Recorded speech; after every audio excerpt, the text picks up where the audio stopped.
যদি জানতাম এই 10 টাকার চিপস খেলে সারা রাত না খেয়ে থাকতে হবে, তাহলে খেতাম না সেই চিপস। না খেলে কি এমন হতো? আমার বাবা, সে কি জানতো আমি কেমন আছি? শুধু মাঝে মধ্যে দায়ারাতে ফোন করতো। ওর সাথে যতটুকু কথা বলতো তা ছিল সামান্য থেকেও সামান্য। আমি কেমন আছি সেটা জানার মতো কোনো লোক ছিল না, মাস্টার ছিল না। তারপরেও ভালো রেজাল্ট নিয়ে বাড়ি ফিরতাম।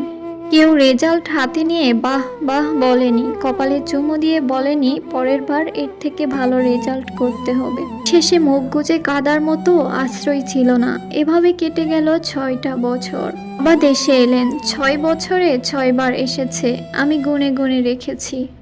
এটা ঠিক তিনি ঢাকা গেলে ঠিক মতো খোঁজ খবর না নিলেও এখানে বসে আমার ঠিক ভালোভাবে খেয়াল রাখতেন।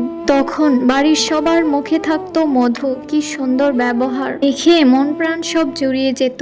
এরই মধ্যে ভাইকে নিয়ে আসা হলো মায়ের কাছ থেকে, আর তার ভাইয়ের মধ্যে কিছুটা ঝগড়া হয়েছে। বিষয়টা আমাদের দুই ভাই বোনকে নিয়েই। এক পর্যায়ে এই ছোট বিষয়টা অনেক বড় বিষয় হয়ে দাঁড়ালো। একসময় বাবা আমাদেরকে বের করে নিয়ে অন্য বাসা ভাড়া নিল। শুরু হলো বাবা সন্তানের সংসার। এভাবে আর কতদিন? অনেকটা বিয়ে করা উচিত। কথাগুলো আমার না, পাড়া প্রতিবেশীর। ঠিক হলো বাবা বিয়ে করবে। ঠিক হতে দেরি, বিয়ে হতে আর দেরি হলো না।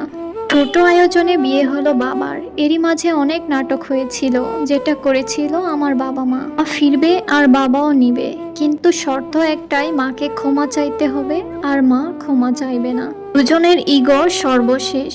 তারা কেউ তাদের ইগোকে নত করেনি, আর তাই নতুন করে তাদের মিলও হয়নি। আবার নতুন সংসার, নতুন বউ। বেশ ভালোই আছেন বাবা। হ্যাঁ, আমরাও ভালো আছি দুই ভাই বোন। তেঁতুল গাছের ছোলটা বেল গাছে লাগানোর চেষ্টা করছি। অবশেষে ছিটকে পড়ে গেলাম বাগানের বাহিরে, কারণ আমার সৎমায়ের যে মেয়ে হয়েছে। কদর বেড়ে গেল ভাইয়ের, আর বন্ধ হয়ে গেল বাবার কাছ থেকে পাওয়া শেষ ভালোবাসাটুকু। আর আস্তে আস্তে সবার কাছ থেকে আড়াল হয়ে গেলাম। আমি নামের যে একটা মানুষ ছিলাম, সেটাই সবাই ভুলে গিয়েছিল। আর আমি নিজেকে সবার কাছ থেকে গুটিয়ে নিলাম আর বাঁচতে শুরু করলাম নিজের মতো করে।